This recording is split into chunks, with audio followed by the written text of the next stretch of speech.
first fight against the Netherlands. This will be a fun one. Two strong teams again. I like watching teams that are evenly matched. Yeah. It's so. I mean, sure, a runaway win is entertaining from the speed perspective, but watching two teams that are relatively evenly matched just struggle against each other is good. I think I wouldn't know who to pick in this one. I mean, they're both on the back of victories. I mean, Poland's slightly more experienced, but I'm not so sure actually. I think they've been doing it a year or two longer than France. But from perhaps the mass battles. Yeah, you might be right. I wouldn't like to say it, so apologies to anybody. Nobody fact check this.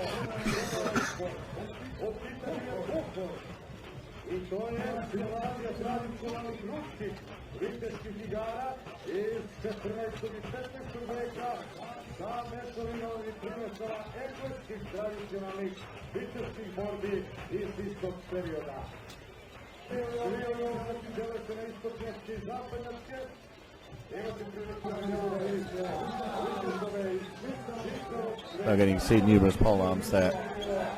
But in fact, we saw the French adopt a number of pole arms in their last fight.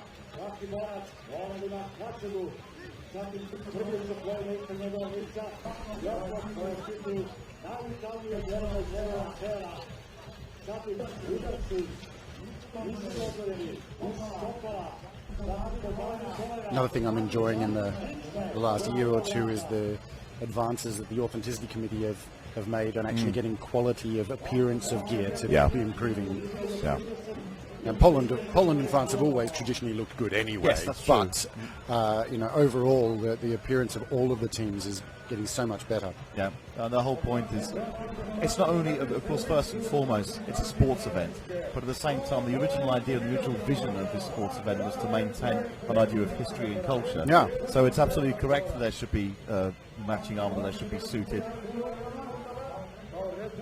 People start turning up. I mean, of course, in the first editions of Battle of the Nations, I mean, you can imagine that it was like put on whatever you can get. Yeah. And there were very few sets of armor which were actually accurate. And a lot of the younger teams still struggle, to get good kit together. Although it's a lot easier these days with the number of armourers that have sprung up. I mean, I remember when I first started doing this, there was probably a choice of about 5 armourers that you could go to. Yeah. And that's only like 2012. Now it's, there's 20 or 30 really good armourers out there that are supplying sporting equipment that is, still looking good as well. Still very expensive though.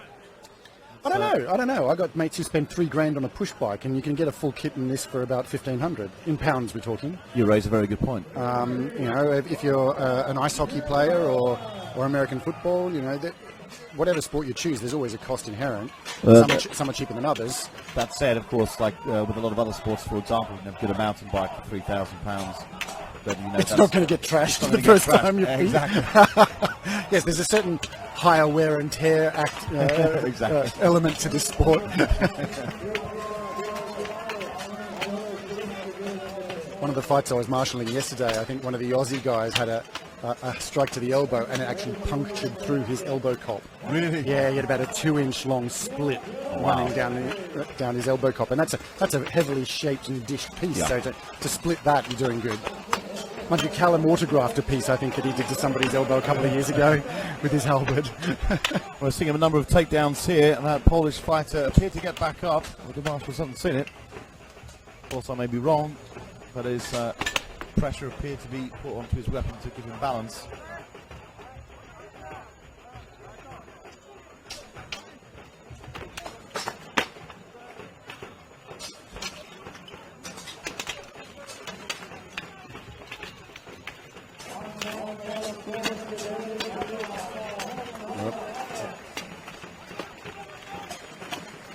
Well, still the French forcing the Polish back now.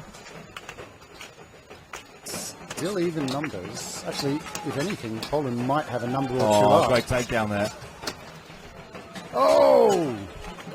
This is where the larger numbers of battles make it difficult to keep an eye on where your feet are and what's on the ground already.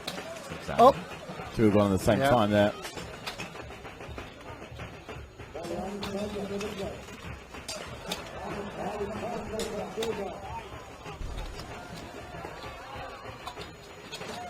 haven't noticed as many runners this year in the group fights. Normally in the more than fives, you've got a lot of smaller guys that end up doing the running around. Yeah. From the French guy, Adrian the French Ninja, he's great. He's awesome to watch. Absolutely, but joy to watch. But even the Poles guys usually had one or two runners as well. Yeah. But I haven't really seen that much of it this year. And in fact, Adrian, I mean, he's a big guy as well. I mean, he's very, very athletic, but very stocky. Yeah.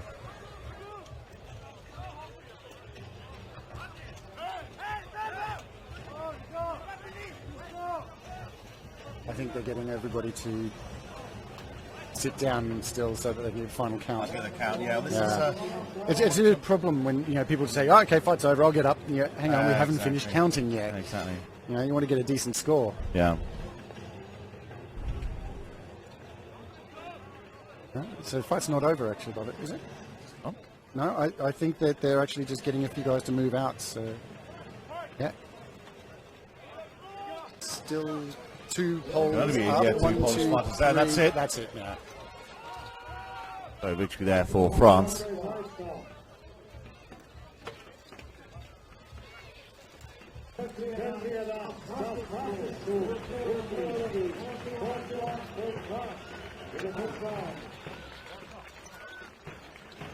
Might have to check my rule book. I can't remember if they've got the same time limits for the that was my question. Yeah. Because obviously the more men, the longer it's going to run anyway. I expect so, yes. I'll keep us going for a minute. I'm going to make an executive decision about this booth. 1 second.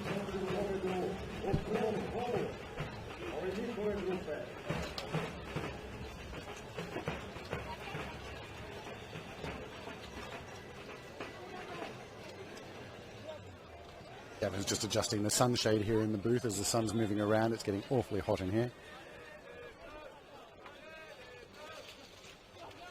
There's that Polish guy losing his footing amongst the bodies on the ground.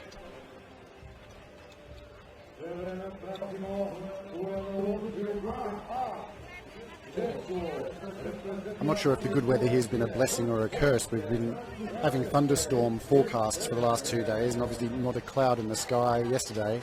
Today there's a few more clouds around, but it's still scorching hot. There's very little respite from the shade, from the sun.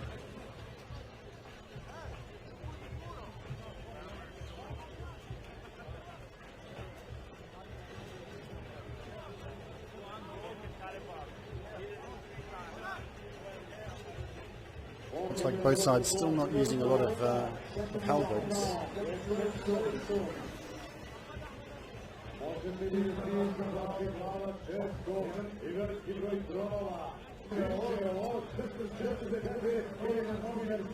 It looks like the teams are all sorted now. They're closing the gate.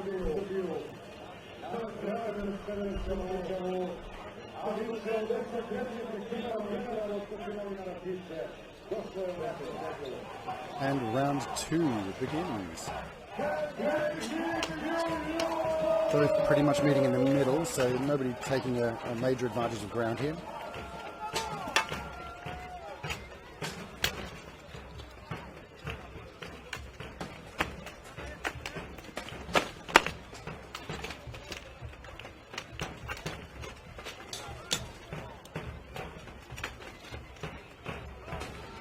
Both sides reasonably tentative.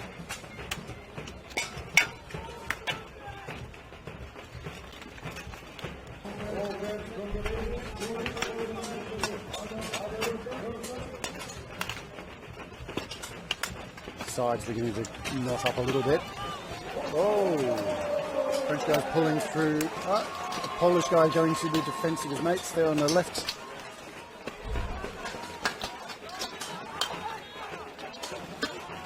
Right flank seems to have fizzled out to not much. Big knot on the left flank here, the Poles.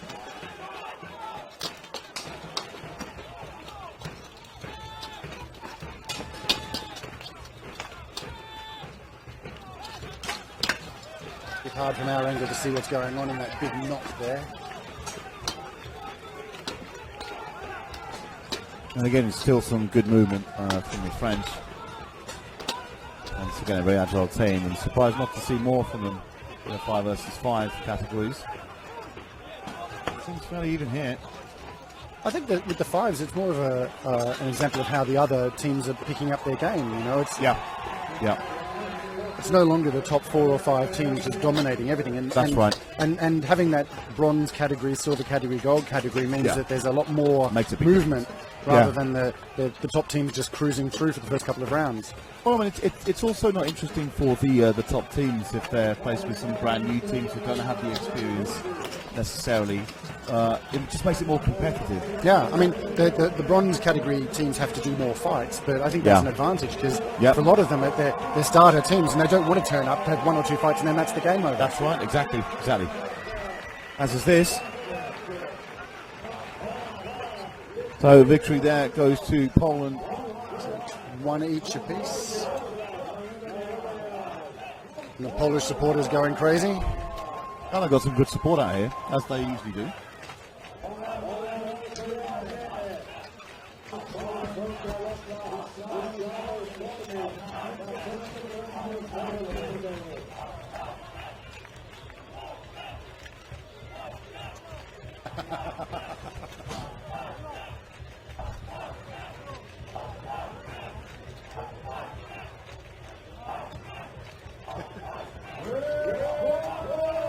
Do enjoy reading some of the comments on the stream.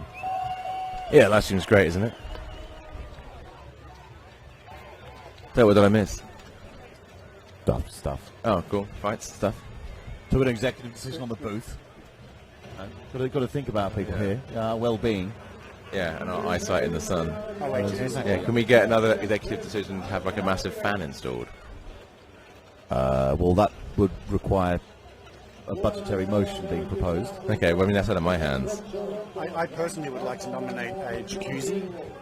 We're hot enough as it is, Martin. No, you don't have to heat the water. We don't need some basically a spa bar. We don't need Just a turn man the soup heater on. happening. I was thinking more just like the bubbly cold water just to sit Yeah. in. Can I just get you a hose or something? Yeah. Mate, Take me out back and hose me down. yeah, I'm done. I threaten my son with that when he comes home sometimes, the mess he's in. I won't ask. Schoolboys.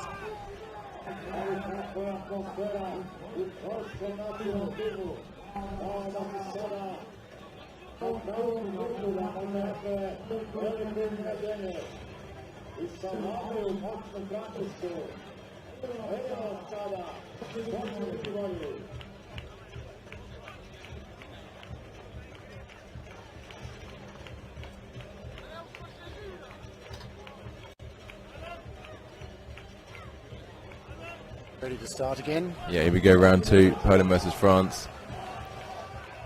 That's the little French ninja advancing on his own for the beginning of that. Yeah, there he is. So he's really the one to watch. Oh no, he's a phenomenal fighter. Well, I don't want to watch. You can't even miss him.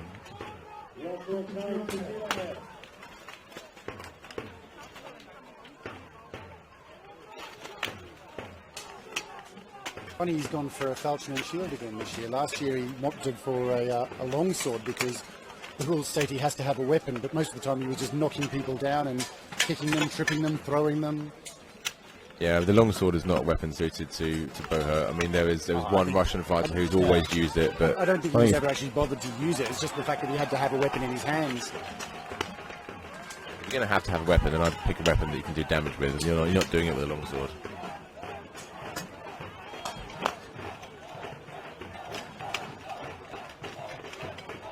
One French fighter down there on the left. Yeah.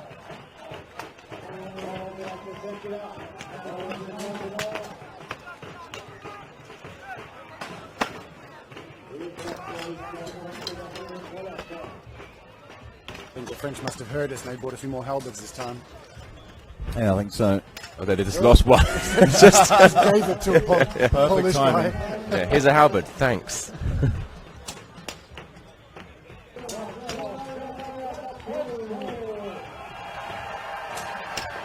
French have slowly been pushed back.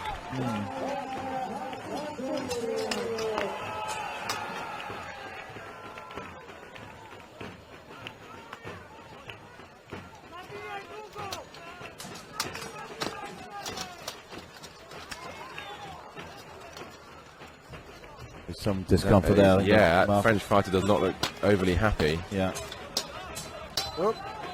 He seems to be in some pain there, so they're going to have to break that for the moment while he gets some medical attention. Oh, he's got a hand hit. Yeah, both gauntlets are off. Yeah, well done there to the marshals to stop the fight. Yeah, medics were in there immediately as always.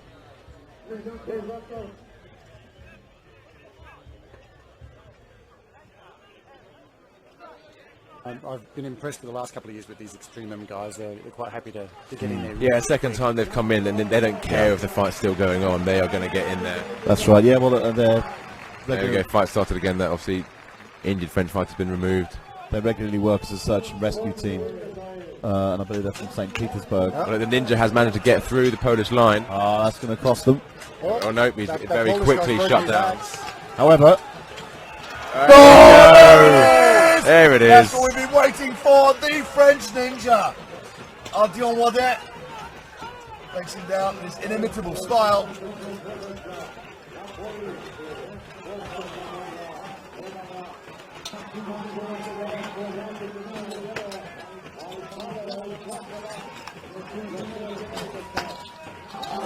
Another one. Absolutely massive takedown there. Smacked him to the floor. There he goes again. No. Oh, he gets it. He gets it. Wow, this French team now. There we go. That's that Polish fighter sat down. He sat down. It's like this round's gone to France. And they go to France. Wow, superb.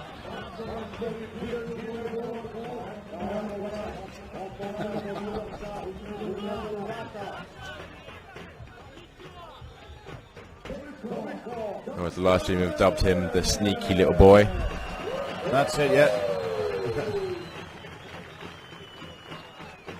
I looked at that halberd there and I thought it was broken. It's just a bent shaft. Yeah, nothing worse than that.